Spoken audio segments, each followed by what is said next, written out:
Hello students, digital English solution में आपका स्वागत है।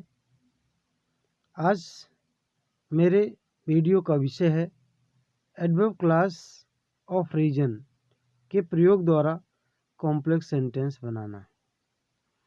एडवर्ब क्लास ऑफ रीजन के अंतर्गत आने वाले कंजक्शंस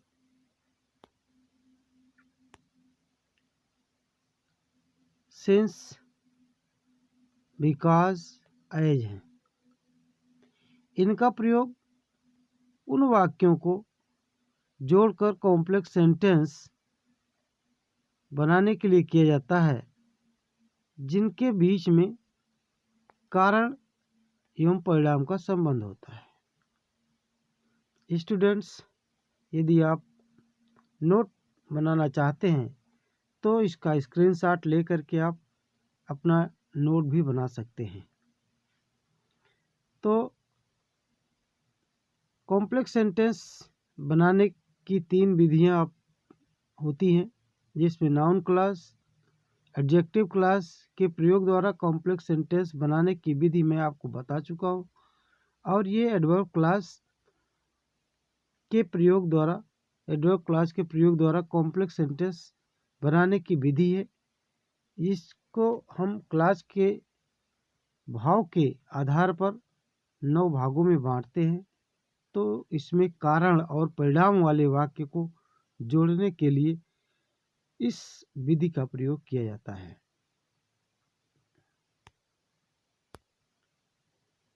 वाक्यों को जोड़कर कॉम्प्लेक्स सेंटेंस बनाते समय इन कंजक्शंस का प्रयोग कारण वाले वाक्य के प्रारंभ में किया जाता है। एज और सिंस का प्रयोग उस समय किया जाता है जब कारण वाला वाक्य पहले और परिणाम वाला वाक्य बाद में आए। वाक्यों को जोड़ते समय एज या सिंस का प्रयोग वाक्य प्रारंभ में कारण वाले वाक्य के पहले किया जाता है। वाक्यों को जोड़ते समय एज या सिंस का प्रयोग वाक्य के प्रारंभ में कारण वाले वाक्य के पहले किया जाता है। यानी जो कारण वाला वाक्य पहले और परिणाम वाला बाद में आता है, तो कारण वाला वाक्य जो होगा उसके पहले हम सिंस या एज का प्रयोग करते हैं, और जो दूसरा वाक्य बचता है उसको कॉमा से अलग करके लिखा जाता है। तो ये आपको ध्यान रखना होगा कि हम कारण और परिणाम के 2 वाक्य आए हुए हैं अलग अलग, उनको जोड़ करके हमको कॉम्प्लेक्स सेंटेंस बनाना है। तो इस बात का खास ध्यान रखना होगा कि पहले जो वाक्य आया है वो कारण वाला है या परिणाम वाला है। अगर कारण वाला पहले है तो हम उस वाक्य को जोड़ते समय वाक्यों का क्रम बदलेंगे नहीं, बल्कि कारण वाले वाक्य को पहले लिखेंगे, लेकिन उसके पहले जो है हम सिंस या फॉर, जो इस सिंस और एज जो कंजक्शन इसके हैं, उनमें से दोनों में से किसी का प्रयोग करके हम इसे कॉम्प्लेक्स सेंटेंस में बना सकते हैं। अगला बिकॉज का प्रयोग उस समय किया जाता है जब परिणाम वाला वाक्य पहले हो। इसके पहले एज और सिंस का प्रयोग कब किया जाता है? जब कारण वाला वाक्य पहले हो। तो दोनों में अंतर बस इतना सा ही है। तो आप ध्यान रखें कि जब आप वाक्यों को जोड़कर कॉम्प्लेक्स सेंटेंस बनाते हैं तो बनाते समय कारण वाला वाक्य यदि पहले है तो सिंस या एज से शुरुआत करेंगे। अगर परिणाम वाला वाक्य पहले है और कारण वाला वाक्य बाद में लिखा है तो हम उसके पहले बिकॉज का प्रयोग करेंगे।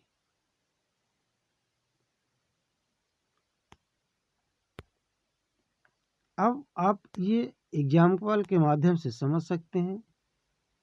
Separate sentence, this he failed this year.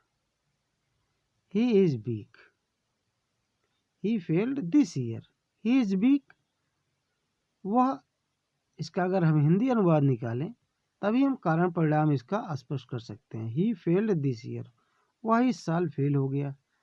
He is weak, वह कमजोर है।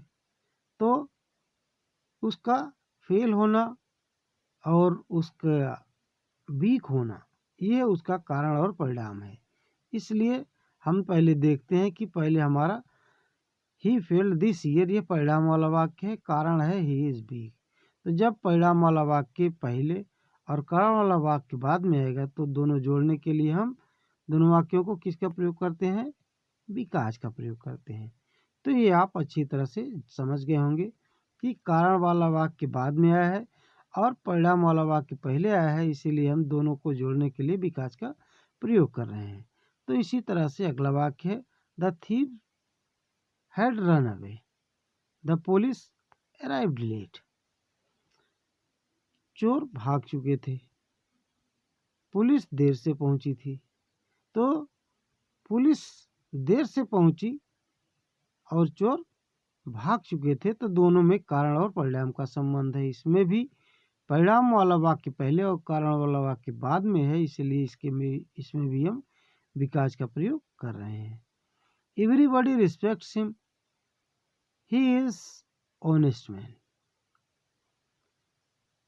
प्रत्येक व्यक्ति उसका सम्मान करता है, वह एक ईमानदार आदमी है। तो उसका जो प्रत्येक व्यक्ति सम्मान करता है उसके पीछे का जो कारण है कि वह ईमानदार है और परिणाम है कि उसका लोग सम्मान करते हैं। तो यहाँ भी परिणाम पहले और कारण बाद में है, इसलिए जोड़ने के लिए किसका प्रयोग किया गया? विकास का प्रयोग किया गया है।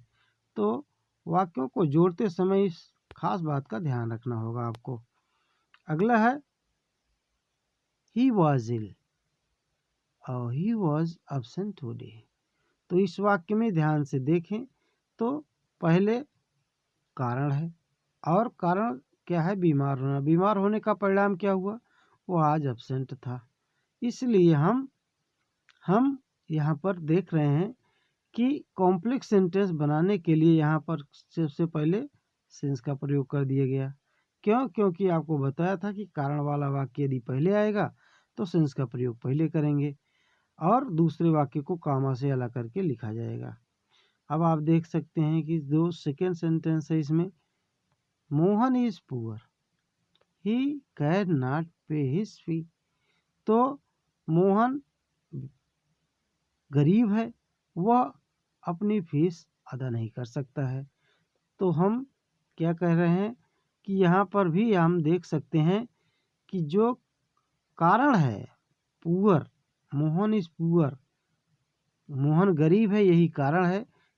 और कारण का परिणाम क्या है? ही कैन नॉट पे हिज फी, वह अपनी फीस नहीं दे सकता है। तो इसलिए हम यहाँ भी जो है एज का प्रयोग वाक्य प्रारंभ में कर रहे हैं, क्योंकि कारण वाला वाक्य पहले है और फिर बाद वाले वाक्य को कॉमा से अलग करके लिख लिया गया है। तो फ्रेंड्स, अगर आपको ये वीडियो अच्छा लगा हो तो इसे लाइक करना और शेयर करना ना भूलिए। और आप अगर अपने दोस्तों की मदद करना चाहते हैं तो ज़रूर इसे शेयर करिए, उन्हें भी डिजिटल इंग्लिश सॉल्यूशन चैनल के बारे में बता सकते हैं। यहाँ पर आपको अंग्रेजी से संबंधित कोई भी आपकी समस्या है तो उसका समाधान आपका किया जाएगा। आप इसको ये वीडियो अगर अच्छा लगा तो कमेंट करके अवश्य बताइएगा। धन्यवाद।